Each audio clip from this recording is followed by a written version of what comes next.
selamat siang untuk pendengar Kardoba semuanya. Seperti biasa, kita punya acara spesial dialog duduk bareng parlemen untuk siang hari ini, live langsung dari gedung DPRD Sumatera Utara. Yang hari ini kita mau ngebahas tentang topik aksi premanisme yang ada di Sumatera Utara. Tentunya saya sudah bersama Ketua Komisi A DPRD Sumut. Dari fraksi PKS ada Pak Hendro Susanto. Selamat siang Pak, Assalamualaikum. Waalaikumsalam warahmatullahi wabarakatuh. Selamat siang Mbak Desi, salam sejahtera untuk kita semua dan salam sehat untuk semua merdeka. Horas. Merdeka, ya. Ketemu lagi kita Pak. Iya. Kayaknya Bapak sibuk banget sih. Oh enggak Mbak, ya namanya tugas gimana Mbak? Kan? Kesana kemari Iya, gitu. tugas Asal nggak kena pala preman aja Pak. Oh enggak, kan yang penting doa kita kan tergantung Mbak, niat Ya. dan kita niat ketemu orang baik, membantu orang baik, ngomong ke masyarakat, insya Allah semua dilindungi, dijaga oleh Tuhan dan masyarakat insya Allah. Dimudahkan urusannya ya Pak ya. Gitu. Udah ngomong apa yang Namanya wakil rakyat kan ya gitu lah Mbak, harus bisa ini kan diganggu, bahkan Oke, bisa mendengar menerima masukan kritikan dari masyarakat. Bener Pak. Semuanya begitu lah Mbak. Gitu. Harus siap siaga ya Pak. Nanti kalau wakil rakyat nggak kerja, nggak sibuk dia itu ngapain aja wakil rakyat nggak kerja, nggak sibuk dengan masyarakat, nggak turun gitu Mbak. Kerjanya apa aja, gajinya besar gitu. Ya itu relatif lah kan. Kan masyarakat taunya gitu Pak, Iya. nggak ada kerjanya tapi gaji jalan terus, gaji Iya. besar gitu. Ini kan Mbak, ini kan tentang bicara tanggung jawab Mbak. Bener Pak. Tanggung jawab dan Namanya kita sudah dikasih amanah ya Pak. betul, dan profesional dalam menjalankan tugas kita sebagai anggota dewan. Gitu, sebagai orang yang sudah dipilih masyarakat, maka kita kembali pada masyarakat. Itu Oke. sejatinya. Oke, kalau sebagai Pak Hendro enak nih. Amin. Oke, sesuai dengan topik yang kita bahas siang hari ini Pak, kita ngomongin tentang aksi preman. Iya. Kalau ngomongin tentang aksi preman di Sumatera Utara khususnya, ini kan sepertinya udah sangat merasakan sekali Pak, mengganggu keamanan dan kenyamanan masyarakat. Iya. Seperti para pedagang, kita lihat kemarin kasus yang baru-baru ini viral ya Pak. Bugia. Saya lihat Bapak juga ada informasi kalau Bapak terjun langsung untuk menangani masalah ini, ketemu langsung dengan korban ya Pak. Iya. Bagaimana ini Bapak sebagai Ketua Komisi A DPRD Sumatera Utara menanggapi tentang aksi premanisme di Sumut ini? Iya. Sangat mengkhawatirkan sih Pak. Ya kondisi memang sebenarnya tidak mengkhawatirkan banget, tapi ada case yang muncul. Jadi memang kita kemarin ke Bugia, tapi kan saya akan bahas. Jadi Bapak Ibu sekalian, kalau kita bicara tentang preman, ada sebuah regulasi Undang-Undang Nomor 2 tahun 2002 tentang Polri di pasal 2, ya kan, bahwa menyebutkan bahwa satu fungsi kepolisian itu adalah untuk menghadirkan pemberian keamanan dan ketertiban masyarakat, seperti itu. Nah, kalau kita bicara preman, di regulasi itu diatur bahwa ada 4 golongan preman, Mbak. Oke. Jadi Ada golongan-golongan ya, kategorinya ya Pak. kalau mazhab itu ada 4 fikih mazhab ya. Kalau ini Oke. ada 4 golongan preman. Boleh saya sebutkan ya? Boleh dong Pak, Oke. biar lebih paham nih masyarakat. Ya, jadi 4 golongan preman itu, jenis preman pertama adalah preman konvensional, yaitu seperti kejahatan jalanan, premanisme, banditisme, perjudian dan lainnya. Terus yang berikutnya adalah kejahatan transnasional, yaitu seperti terorisme, illicit drugs, ya, trafficking in person, money laundering, and piracy, dan armed robbery at sea gitu. Ada kejahatan terhadap kekayaan negara seperti korupsi, illegal lodging, illegal fishing, illegal mining, penyelundupan barang, dan masalah penggelapan pajak, dan penyeludupan BBM. Dan yang terakhir, kejahatan yang berimplikasi konfidensi, yaitu SARA, separatisme, konflik horizontal dan vertikal, unjuk rasa anarkis dan lain-lain. Oke. Nah, 4 kejahatan ini ya, premanisme itu masuk dalam poros kejahatan konvensional, yaitu premanisme. Nah, dalam premanisme ini Mbak, dalam yang ada 4 model preman. Sebelum kita masuk kepada yang kejadian Bugia ya. Jadi ada 4 model preman ya di Indonesia nih. Di Indonesia saya bilang Yang pertama, preman yang tidak terorganisir. Nah, mereka bekerja secara sendiri-sendiri ya, atau berkelompok, namun hanya bersifat sementara tanpa memiliki ikatan tegas dan jelas. Oke. Nah, yang kedua Mbak, ada preman yang memiliki pimpinan dan mempunyai daerah kekuasaan. Nah, yang berikutnya preman terorganisir, yaitu anggotanya tidak menyetorkan uang kepada pimpinan. Ya. Begitu. Nah, yang berikutnya ada preman berkelompok dengan menggunakan bendera organisasi seperti Itu itu. kayak OKP gitu. Nah, kayak OKP begitu ya. Jadi ada preman yang terorganisir, ada preman yang memiliki pimpinan dan mempunyai daerah kekuasaan, ada preman yang terorganisasi, ada preman yang berkelompok seperti itu, Mbak. Nah, yang kejadian Bu Gea ini menarik. Kenapa saya kulas dari hulunya dulu? Karena yang di Bu Gea itu kemungkinan masuk dalam poros preman yang terorganisir. Ya. Begitu. Karena mereka kayak ada jaringan gitu. Jaringannya seperti itu. Nah, sesungguhnya pertanyaan begini, apakah preman itu dibutuhkan di negara kita atau di Provinsi Sumatera Utara? Aksi premanisme itu. Nah, yang kita tolak adalah aksi-aksi kejahatan, aksi-aksi penganiayaan, aksi-aksi yang mencederai masyarakat. Tapi kalau mana preman itu kita misalnya ambil definisi yang lain, misalnya preman itu adalah identik dengan yang badan kekar, berotot, bertato ataupun ketegas. Nggak semua preman itu jahat. Nah, begitu loh. Tidak semua preman itu adalah jahat atau identik dengan kejahatan. Begitu. Ya, security di tempat-tempat perbankan atau tempat strategis itu juga tubuh kekar segala macam begitu. Jadi nggak semua preman itu identik dengan yang jahat. Banyak preman yang baik juga dan banyak preman yang tobat seperti judul sinetron, ya kan? Preman tobat. Nah, tapi cobaannya banyak tuh Pak kalau preman mau tobat. Nah, jadi mensikapi terkait dengan premanisme yang kita tolak dan masyarakat tolak ada perbuatannya yang menganiaya dan merugikan bahkan bisa menghilangkan nyawa anak manusia. Kayak kasus ibu ini kan penganiayaan nih Pak, bisa dibilang. Kalau dalam sekilas ya, kalau dalam perspektif sosial yang kita gunakan bisa masuk dalam penganiayaan karena terjadi proses pemukulan dan seterusnya. Bahkan ini kan terjadi kepada korban itu perempuan. Begitu. Masalahnya kan ini perempuan. Apakah harus dilindungi? Harus dilindungi. Kalau bahasa saya di media kemarin itu harus dilindungi perempuan. Begitu. Karena ada undang-undang juga yang melindungi. Betul. Nah, kalau perempuan dia sampai digitukan seperti yang viral di video itu memang terlalu dan kita semua mengutuk perbuatan itu. Dan kalau ada orang yang mengutuk nggak sedih, berarti dipertanyakan kemanusiaannya, dipertanyakan nilai sosialnya, dipertanyakan adalah rasa empatinya kepada perempuan. Karena saatnya itu yang mengalaminya dari ibu kita, istri kita, terus ada saudara perempuan kita, bagaimana rasanya? Jadi perbuatan yang terjadi di percucian itu terhadap seorang ibu pedagang Bu Gea itu sangat tidak manusiawi dan sangat tidak berkeadilan. Kalau kata Bang Roma, terlalu keterlaluan. Ini sampai salah satu Kapolsek Provinsi sampai dicopot jabatannya masalah kasus ini. Ya, informasi yang kami dapat begitu dan setelah telegram dari Pak Kapolri juga begitu, Mbak. Kami juga merespon tindakan yang cepat dari Pak Kapolri, karena kan ada tagline yang disampaikan oleh Pak Kapolri saat beliau fit and proper test di Komisi 3, yaitu presisi, begitu loh. Dan itu menjadi PR beliau untuk bisa diimplementasikan di level bawahannya, baik itu di Polda, baik itu di Kapolres, maupun di Polsek, dan seterusnya, Mbak. Nah, jadi presisi ini mendapat apresiasi di Komisi 3 DPR RI. Nah, begitu ya. Dan harapannya memang ada transformasi polisi yang mengayomi sebagaimana visi misi dari Pak Kapolri sekarang, Pak Jenderal Listio. Maka kita mengapresiasi, mendukung reaksi cepat dari Pak Kapolri setelah DPRD ini hadir ke sana. Jadi Bapak sekalian, perlu kami sampaikan, kasus ini sudah lama. Nah, di 5 September 2021. Nah, terus berjalan dan ibu ini sudah dirawat.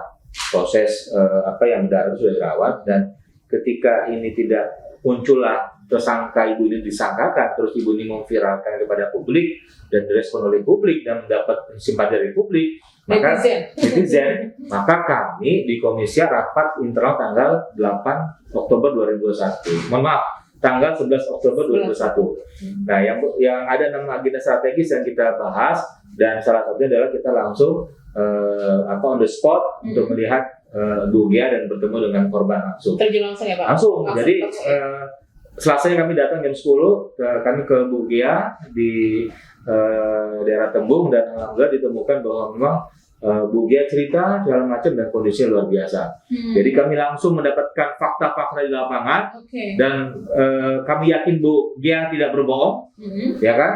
Dan Bu Gia juga jujur. Tapi kan ada videonya, Pak. Ada videonya. Itu jadi, sebagai bukti sih. Jadi kalau ada versi berita lain bahwa Bu Gia ini soal begini itu tidak betul. Jadi fakta yang mendengar seorang ibu bicara di ayah segala macam itu menunjukkannya bahwa hadirnya DPRD, hadirnya kami sebagai anggota dewan terhadap permasalahan masyarakat yang ada di lapisan masyarakat, Mbak. Alhamdulillah 2 jam kami di sana direspon oleh semua media, termasuk berita nasional, dan sorenya kami dapat informasi dari pengacaranya ada utusan Kapolda datang. Terus terjadi malamnya itu pertemuan dengan tersangka dipastikan oleh Pak Kapolda. Begitu. Nah, sorenya juga keluarlah telegram itu bahwa ada pencopotan terhadap Kanit dan Kapolsek Percut Setuan. Jadi di ranah itu kami tidak intervensi karena itu ranahnya Kapolri dan Kapolda. Kami sebagai dewan dalam bab untuk kita melindungi masyarakat, merespon masyarakat untuk masyarakat mencari keadilan. Jadi Bu Gia meminta satu pada kami, Pak Ketua Komisi A, Pak DPRD Sumatera Utara, tolong berikan keadilan kepada saya. Begitu, Mbak. Karena keadilan adalah hak segala masyarakat. Betul. Keadilan bagi seluruh rakyat Indonesia. Iya, itu kan keadilan bagi seluruh. Ya, itu sila kelima, harus kita berkeadilan. Begitu, masalah hukum harus berkeadilan, jangan hukum tajam ke bawah, tumpul ke atas. Nah, inilah kita. Karena hukum Indonesia seperti itu, Pak. Banyak Pak. Kejadian seperti hukum di Indonesia sudah bagus, jadi dibedakan, Mbak. Ya. Nah, jadi hukumnya sudah bagus, cuman implementasinya masih belum memuaskan. Makanya harapan kita para penegak hukum harus juga melaksanakan hukum itu secara proporsional, berkeadilan, begitu loh. Kalau memang yang atas itu pejabat itu salah, dihukum. Jangan sampai masyarakat yang salah hukumnya luar biasa, maksimal mungkin. Tapi ketika pejabat minimalis mungkin, begitu. Dan hukum sudah mengatakan ABCD dan segala macam, begitu, Mbak. Oke. Baik, nanti kita lanjut lagi bahasan kita pendengar Kardopa. Jangan kemana-mana, masih bersama Pak Hendro Susanto untuk siang hari ini. Pastikan tetap aja station bersama kita di 99,4 FM Radio Kardopa, berani tampil beda.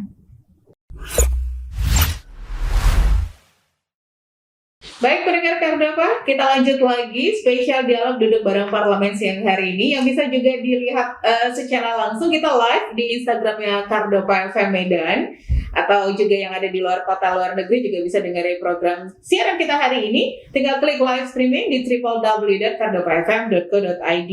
Masih bersama Ketua Komisi A DPRD Sumut, ada Bapak Hendro Susanto dari fraksi PKS ya Pak ya? Siap. Oke. Kita masih membahas tentang aksi preman di Sumatera Utara. Ini Bapak sebagai Ketua Komisi A DPRD, apa yang sudah dilakukan dalam mencermati masalah ini Pak? Pasti banyak keluhan-keluhan dari masyarakat datang gitu. Ya, kalau saya sekarang mau mengeluh juga sama Bapak. Monggo. Jadi Bapak sekalian, DPRD ini adalah bridge ya, lembaga sebagai jembatan untuk masyarakat dan jembatan terhadap eksekutif. Kita ini di tengah-tengah, dan oleh itu peran kita lebih menjadi strategis karena kita menjadi corong dari masyarakat untuk menyampaikan pada aparat penegak hukum ataupun pemerintah. Dan pemerintah juga punya peran untuk bagaimana fungsi kita bisa kebijakan-kebijakan itu sampai kepada masyarakat. Nah, ketika kita bicara kebijakan tentang penanganan preman ini, apa yang dilakukan oleh Komisi A, maka kami mengusung itu partnership building. Nah, partnership building itu adalah kemitraan yang strategis bersama pihak terkait. Nah, harapan kami ketika kita membangun partnership building ini, maka semua instrumen ada di situ, baik itu kepolisian, baik itu pemerintah provinsi, baik itu kepala daerah, masyarakat, dan kita. Nah, kita mengkonsolidasikan bagaimana kita bisa menghadirkan sebuah rasa aman, rasa tenang, masyarakat ini tidak terganggu, masyarakat bisa melakukan pekerjaan dengan baik selama itu pekerjaan itu adalah baik dan benar secara hukum positif kita, dan masyarakat juga ketika ibadah tidak terganggu, dan masyarakat kita bersosial tidak terganggu, dan masyarakat kita melakukan aktivitas keluarganya atau harian juga tidak terganggu. Rasa aman ini harus dihadirkan. Jadi menjadi komitmen kita di Komisi A bersama pemerintah Provinsi Sumatera, Pak Gubernur dan Wakil Gubernur dan dengan Pak Kapolda. Nah, kita berharap dengan partnership building ini dari Kepolisian Daerah Sumatera Utara untuk bisa merespon positif ide dari Komisi ADPD Sumatera Utara bahwa sesungguhnya kita ini membantu peran dari instansi kepolisian, yaitu menghadirkan suasana masyarakat yang baik, kondusif dan terjaga, apalagi kondisi kita lagi pandemi COVID ini Mbak ya. Gitu, itu satu. Yang kedua Mbak, kita kemarin juga berupaya mengundang Pak Kapolda untuk hadir di DPRD ini, di Rumah Rakyat ini, untuk kita bicara bagaimana perjalanan ketertiban dan keamanan sejak Pak Kapolda baru ini menjabat sebagai Polda Sumatera Utara. Dan kita ingin pesan-pesan masyarakat ini yang disampaikan kepada 100 orang anggota DPRD Sumatera Utara ini sampai kepada Pak Kapolda sebagai penguasa tunggal kepolisian Republik Indonesia di Sumatera Utara ini. Nah, kita hanya minta kepada Pak Kapolda untuk menjalankan perintah dari Pak Kapolda, yaitu presisi. Nah, dan kita memastikan bahwa dari Kapolda bisa menginstruksikan bahasa presisi kepada Kapolres dan Kapolsek yang ada di Sumatera Utara, Mbak. Nah, kalau itu terjadi, maka keamanan dan ketertiban itu akan tercipta di masyarakat. Aksi premanisme ini yang di luar dari kewajaran ini bisa kita redam. Karena kalau kita bicara premanisme, mereka kan punya organ, ya, punya organ, apakah itu OKP atau apa, nah, dibina. Pesan kami dibina, tawaran kami kepada masyarakat dan Kapolda kita bina, gitu, kita edukasi mereka. Kalau bisa dibina baru kita enggak, itu enggak saya. Ya, kita bina, kita edukasi dan kita carikan mereka pekerjaan yang baik, yang halal, yang berkah, begitu loh. Dan ini harus disinergikan dengan arah pembangunan kita. Nah, jadi DPRD ini bicara holistik. Bicaranya komprehensif, bagaimana kita menuntaskan masalah premanisme. Premanisme ini kan sangat identik dengan pengangguran. Iya. Nah, kalau masyarakat kan diberikan gawean, diberikan pekerjaan yang sifatnya itu bisa memberikan income yang positif untuk keluarganya, pasti saya rasa tidak akan terjadi premanisme. Tidak ada ya. Nah, juga kita minta kepala daerah untuk menetapkan masalah retribusi di masing-masing daerah, Mbak. Kalau memang retribusi ini diatur dalam perda di provinsi ataupun di kabupaten kota, sah silakan. Tapi kalau ada kutipan yang luar dari perda, maka itu dari ilegal. Nah, ketika ilegal, maka harus ada koordinasi dari kepala daerah dengan pihak kepolisian setempat untuk menetapkan ini. Dan sampai kasus tersebut dia muncul lagi ke depan. Kami berharap Bapak Ibu sekalian dan kami menegaskan dari DPRD Sumatera Utara, apa yang terjadi terhadap Bu Gea berharap itu yang terakhir di Sumatera Utara. Jangan ada lagi. Jangan ada lagi, nggak boleh lagi ada pungli-pungli segala macam. Apapun pungli kita lawan. Karena pungli itu juga menciderai semangat kita menghadirkan pemerintah yang bersih, pemerintah yang akuntabilitas, pemerintah yang transparan segala macam. Dan pungli itu sangat membebani masyarakat kita, Mbak. Seperti apa kita sumut bermartabat. Iya, begitu Mbak. Jadi adanya pungli-pungli, ada yang minta uang ke pedagang-pedagang di pasar, jangan ada lagi kalau bisa ya, Pak. Iya, karena kan mereka berdagang, mereka yang halal. Gitu loh. Kalau mau preman itu kan saya bilang tidak ada dengan yang negatif ya. Preman ini yang badan besar segala macam kan bisa, kalau bisa mereka melindungi para pedagang. Mereka melindungi, bahkan mereka mensuplai. Ya. Mensuplai, cari misalnya ibu ini jualan cabai, jualan bawang. Mungkin preman punya akses teman-temannya di dihubungkan. Bu, nanti masuknya dari saya Ibu ya. Ibu, saya jual makanan. Nah, begitu Mbak. Jadi kan itu menjadi sebuah kekuatan ekonomi. Benar, gitu. Nah, inilah kami hadir untuk mengedukasi semua masyarakat untuk kita bersama-sama peduli terhadap masalah ini, Mbak. Nah, sekarang ini kan Pak banyak tanggapan miring dari masyarakat tentang keberadaan jajaran kepolisian. Banyak masyarakat sekarang yang sudah kepercayaannya agak hilang nih sama Pak Polisi. Malas lapor polisi, mending lapor ke DPRD aja deh, gitu ya kan ya, yang bisa membantu menyuarakan suara rakyat gitu. Sebenarnya itu memang kami temukan di lapangan. Ada juga ya Pak? Ada juga gitu loh, kondisi begitu. Tapi sebenarnya ya ini kembali, apalagi sudah ada hashtag ya. Ada hashtag yang menjadi tagar yang jadi viral ya.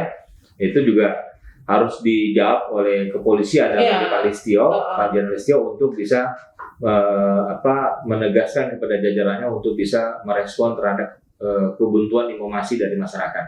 Saya rasa ini masalah komunikasi saja. Kalau masyarakat mungkin banyak ngadu tapi responnya lemah atau perintah tidak lanjutnya lemah atau responsif dari pihak aparat lemah, itu harus dijawab. Bahkan kemarin kita apresiasi setelah ada hashtag itu muncullah telegram ataupun apa bahasanya dari surat dari Pak Kapolri ya, surat edaran ya, itu juga luar biasa itu. Dan kita mengapresiasi kepada Pak Kapolri, Pak Jenderal Listio yang sudah merespon cepat terkait dengan kondisi aktual dalam sepekan 2 pekan ini di masyarakat yang ada di Indonesia, khususnya di Sumatera Utara. Dan ini sebuah apresiasi yang hebat untuk Pak Jenderal yang langsung responsif. Jarang-jarang nih Jenderal responsif seperti Pak Listio ini, Mbak, di kepolisian. Yang berikutnya kita juga berharap bahwa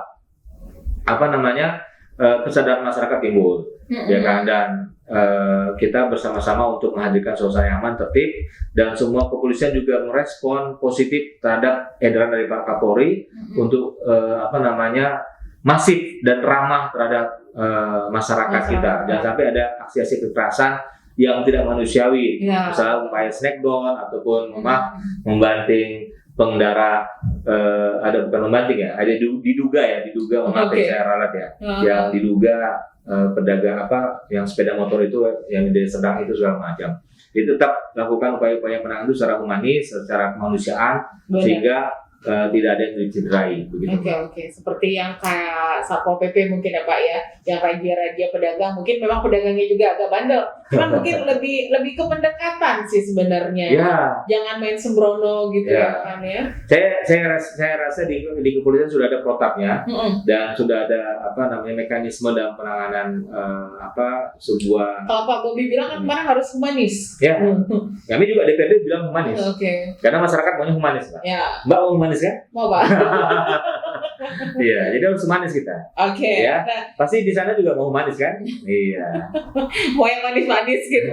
Humanis. Ya, Pak. Masuknya manis, Pak. Nah, ini kadang kan banyak gini, Pak. Kalau anak-anak zaman sekarang kan pengguna sosmednya tinggi, Pak. Ada beberapa aksi-aksi yang dilakukan premanisme, melapor ke polisi nggak ada tanggapan. Setelah netizen bertindak, polisi juga merespon. Tunggu viral dulu gitu. Nah, ini menarik, Mbak Desi, ini menarik ya. Saya sampaikan bahwa kita semua itu punya senjata. Pasti tanya, senjata apa Pak Hendro? Bang Hendro, Mas Hendro, pasti tanya gitu kan. Media sosial. Nah, senjata kita pertama adalah ini. Handphone ini, ini nggak sebutkan mereknya ya. Handphone ini senjata kita, Bapak sekalian. Dengan handphone ini menjadi senjata kita. Ketika kita dalam beraktivitas, dalam bekerja di masyarakat, kalau menemukan hal yang nggak baik, langsung kita rekam, foto dan viralkan. Pertama kita adukan dulu, kalau memang itu terjadi perbuatan yang tidak manusiawi atau sifatnya berpotensi mengganggu ketertiban. Kalau nggak ada respon kita viralkan, sehingga netizen masyarakat melihat itu semua. Hari ini dalam hitungan detik, second, menit, langsung publik udah tahu kejadian yang di belahan Sumatera Utara ini yang terjadi di desa pasti langsung dapat begitu, Mbak. Jadi kepolisian juga harus lebih cepat kerjanya dari pergerakan senjata ini, karena senjata ini dalam hitungan menit bisa ini. Makanya ketika ada saran kita kepada kepolisian harus responsif, seperti arahan dari Pak Kapolri, Pak Jenderal Listio harus responsif, cepat tanggap, gitu loh. Jangan biarkan dulu, jadi muncul viral dulu atau muncul nanti ya salah tafsir atau apa itu juga nggak betul. Jadi kalau kepolisian di Sumatera Utara responsif, tanggap, cepat bertindak, insya Allah penanganan sebuah case itu bisa segera dituntaskan, Mbak. Baik Pak, seru ini obrolan kita sore hari ini. Tapi kita kembali dulu ke studio Pak, nanti kita lanjut lagi bahasan kita. Jangan lupa juga untuk like Instagram kita di @kardopafm_medan, atau juga bisa dengerin kita di 99,4 FM. Tinggal klik live streaming untuk yang ada di luar kota bahkan di luar negeri di www.kardopafm.co.id. Kita kembali lagi setelah yang berikut ini. Baik pendengar Kardopa, kita lanjut lagi spesial dialog duduk bareng parlemen untuk sore hari ini live langsung dari gedung DPRD Sumatera Utara, dan masih bersama Ketua Komisi A DPRD Sumut, ada Pak Hendro Susanto juga. Kita masih ngobrolin tentang aksi-aksi preman di Sumut. Ini Kapolda Sumatera Utara dalam pernyataan yang melalui Kabid Humas kemarin itu ada sempat buat pernyataan nih Pak ya, tentang negara tidak boleh kalah dengan aksi preman. Premanisme. Jangan preman yang ngatur negara. Iya. Kita yang harusnya mengatur mereka gitu. Setuju, Mbak. Oke, bagaimana tanggapan Bapak nih terhadap pernyataan ini? Ya, kami menyambut baik ya dengan statement bahwa negara tidak boleh kalah terhadap aksi premanisme. Karena kan ini pertama kita negara hukum. Yang kedua, kita berharap statement itu nggak sampai di tataran verbal saja. Ya, Dia benar. harus bisa dieksekusi dalam tataran implementasi. Nah, di sini dibutuhkan satu komando yang tegas dari kepolisian pusat ya, dari kepolisian Republik Indonesia kepada Kapolda kepada semua jajaran di bawahnya. Untuk satu kata, satu napas seirama bahwa katakan bahwa tidak boleh ada premanisme di bumi apapun di bumi Indonesia, khususnya di bumi Sumatera Utara. Begitu. Jadi kalau aksi premanisme ini tidak dilakukan pencegahan, maka dampaknya akan menimbulkan keresahan. Nah, keresahan itu dalam sistem pertahanan negara itu bagian dari ancaman negara. Begitu. Jadi kalau suatu negara masyarakatnya aman, tentram, tidak kacau, terus tertib, berjalan sesuai dengan normal, nah, insya Allah negara itu akan aman, Mbak. Tapi kalau nanti masyarakat bergejolak karena mereka terzolimi dengan asasi premanisme, maka negara dalam kondisi yang tidak baik-baik saja begitu. Ini kan juga berimbas ke pariwisata nanti Pak. Itu Ya dia, dampaknya juga Dampaknya begitu. bisa ke situ. Pariwisata Wisatawan malas ke Iya. Sumut kalau ternyata premannya banyak nih. Ya. Tukang palaknya banyak, Ya. penghuninya banyak gitu kan. Nah, ini menarik, Mbak. Kalau kita bicara dampak, misalnya kita punya kepentingan yang sama, bahkan preman tadi saya bilang bahwa preman itu sebenarnya mereka punya hati. Hati mereka itu adalah cenderung kepada kebaikan. Cuman karena mungkin tren tetangganya sebelahnya itu dalam kondisi tertentu mereka terjebak dalam perbuatan yang kurang baik, maka mereka larut dalam kondisi perbuatan yang tidak baik. Kalau di Bali sangat jarang kita dapatkan informasi bahwa premanisme ada di Bali. Tukang palak, adanya segala macam. Kenapa? Justru di Bali itu mereka menjaga suasana di Bali itu nyaman, tenang, aman, tentram. Karena kalau terganggu saja maka dampaknya terhadap wisatawan domestik, wisatawan internasional, dan pariwisata mereka. Karena mereka leading sektornya pada pariwisata. Nah, makanya di Sumatera Utara ini harus kita rubah mindsetnya bahwa preman-preman ini harus dikonsolidasikan, harus dibina, diarahkan kepada perbuatan yang positif, perbuatan yang inovatif, yang kreatif, sehingga itu bisa menghasilkan secara baik, elegan, dan berkah tentunya, Mbak. Oke. Ini kan pihak DPRD sempat melakukan rapat dengan pendapat dengan Pak Kapolda kemarin, Pak. Ya, Apa jadi yang dibahas nih, Pak? saya juga menyampaikan kepada publik, Mbak Desi, terima kasih Radio silakan, Kardopa dimanapun Anda berada untuk para pendengar Kardopa. Sesungguhnya kita sudah menjadwalkan untuk rapat dengan Pak Kapolda hari Kamis yang lalu. Namun karena Bamus DPRD belum terlaksana, maka jadwal dengan Pak Kapolda kita undur sampai Bamus berikutnya. Insya Allah minggu ini akan Bamus, Mbak. Nanti rencana kita akan mengundang Pak Kapolda untuk melakukan rapat dengan pendapat. Kami mengundang karena Pak Kapolda ini mitra vertikal. Dia direct dari pusat ya, dari kepolisian. Jadi kami mengundang Pak Kapolda untuk kita bicara tentang pengaduan masyarakat terkait dengan ketertiban dan ketertiban masyarakat umum, begitu. Nah, harapan kita di situ kita bicara masalah penegakan hukum, masalah narkoba, masalah ibu Gea, dan masalah-masalah yang lain yang ada di Sumatera Utara berdasarkan keluhan masyarakat yang disampaikan kepada kami sebagai anggota DPRD Sumatera Utara, Mbak. Oke. Pak, ini tentang aksi preman-preman di Sumut. Mereka kadang suka istilahnya semena-mena, karena mereka menganggap mungkin dilindungi oleh oknum-oknum tertentu, termasuk di bawah naungan OKP, bawa bendera OKP. Padahal kalau dilihat OKP-nya sendiri sebenarnya nggak begitu, tapi kadang yang di bawah-bawahnya ini gitu, sok preman jadinya. Tanggapan Bapak gimana ini, Pak? Kalau saya punya sahabat-sahabat saya di OKP, hari ini mereka nggak melakukan hal begitu, Mbak. Sebenarnya kalau di atas nggak gitu? Nggak ada. Jadi saya nggak temukan itu. Gitu. Teman saya juga ada pengurus OKP yang tingkat kecamatan segala macam, mereka aman aja. Gitu.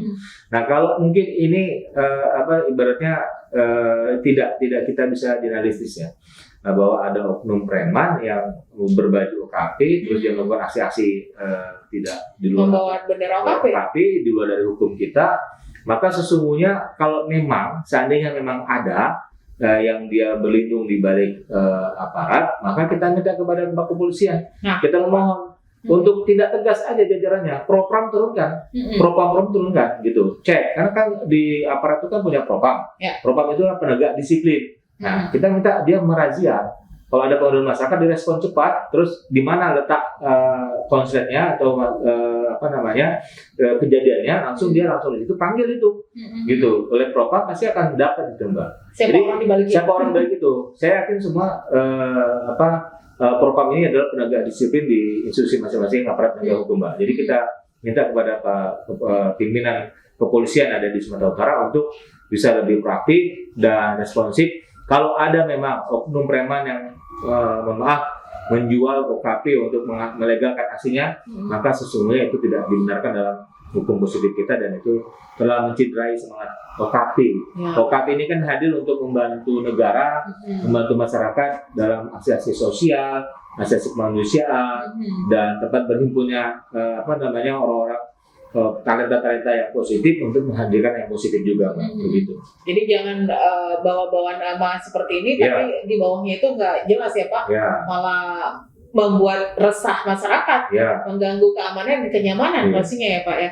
Hari ini juga OKP udah masuk pada revolusi 4.0 Mbak. Oh, gitu. Mungkin ya karena yang orang-orang yang di bawah saja nih yang ini gitu. Karena suka petentengan kalau orang Medan bilang, oh, aku anggota ini nih gitu, aku anggota ini nih. Ya, kalau mau anggota kenapa?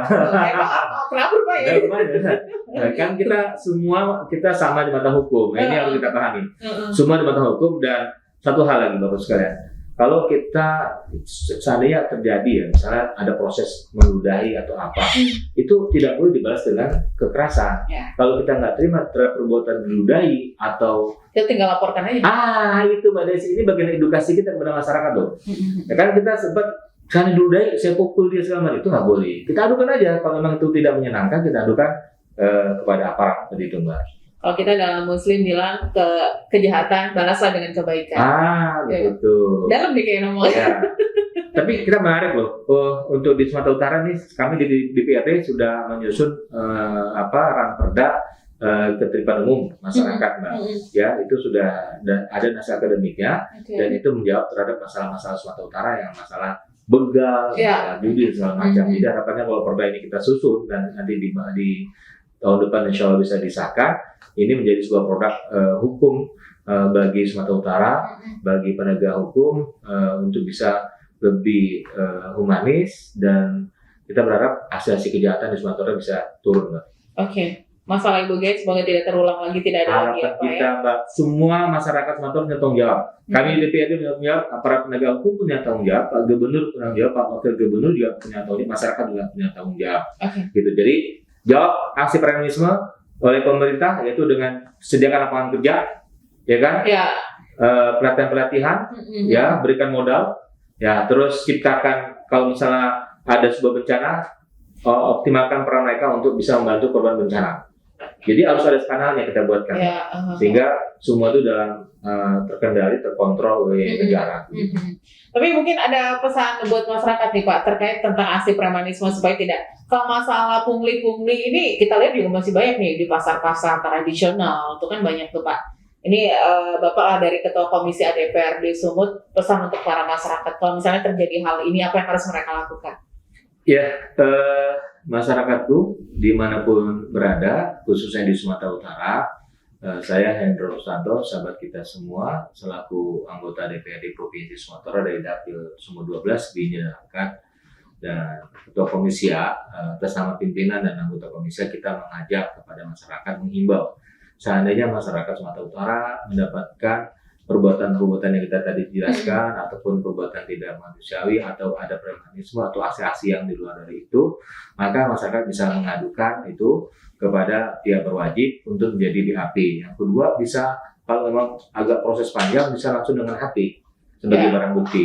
HP, rekam peristiwanya, fotokan segala macam, tanggal dan catat segala macam, itu menjadi barang bukti sebuah aksi-aksi yang tidak dibenarkan dalam hukum positif kita di negara kesatuan Republik Indonesia.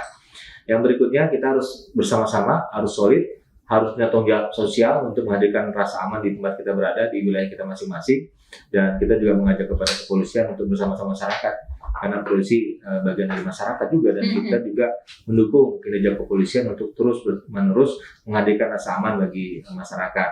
memang betul personel polisi terbatas, masyarakat banyak, sehingga masyarakat harus terkonsolidasikan.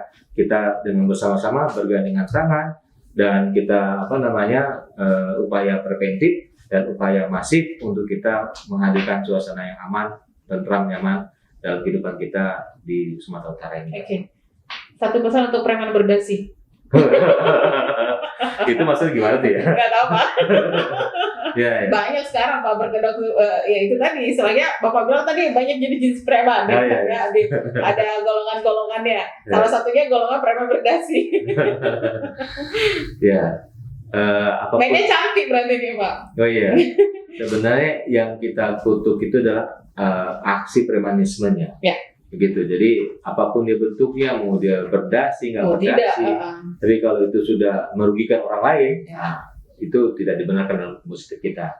Termasuk dia mengkorupsi, merampok dan seterusnya, atau buat culas dan seterusnya, atau dia berpikir untuk mengkayakan dirinya, itu juga tidak dibenarkan dalam musik. Jadi apapun dia, kita harus kembali ke jati diri sebagai seorang manusia.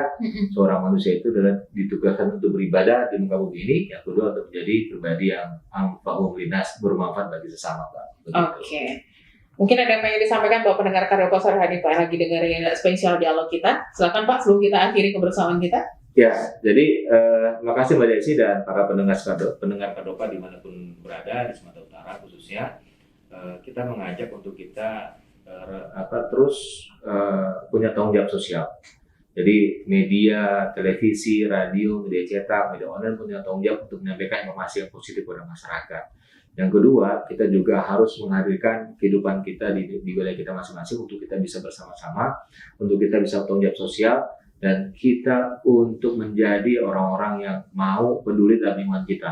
Kalau kita peduli terhadap keluarga kita peduli terhadap masyarakat kita. Kalau kita peduli terhadap masyarakat kita, maka kita peduli terhadap negara kita. Kalau kita peduli terhadap negara kita, maka kita peduli terhadap dunia ini, Mbak. Okay. Karena itu semua termaktub dalam Undang-Undang Dasar Republik Indonesia tahun 1945 yang menghadirkan keterangan umum seperti itu, Mbak. Yang terakhir, radio ini, Kadopa ini harus kita dengar. Jadi dimanapun kita berada, sering-seringlah untuk mendengar radio Kadopa, karena informasinya positif dan baik untuk kita semua. Dan untuk Sumatera Utara, Pak Gubernur, Pak Wakil Gubernur harus rajin-rajin turun ke masyarakat untuk melihat permasalahan masyarakat. Dan kita berharap nanti ke depan bahwa pembahasan APBD 2022 itu berpihak untuk masyarakat sesuai dengan visi misi dan 5 prioritas agenda pembangunan dari Pak Gubernur Sumatera Utara, Mbak.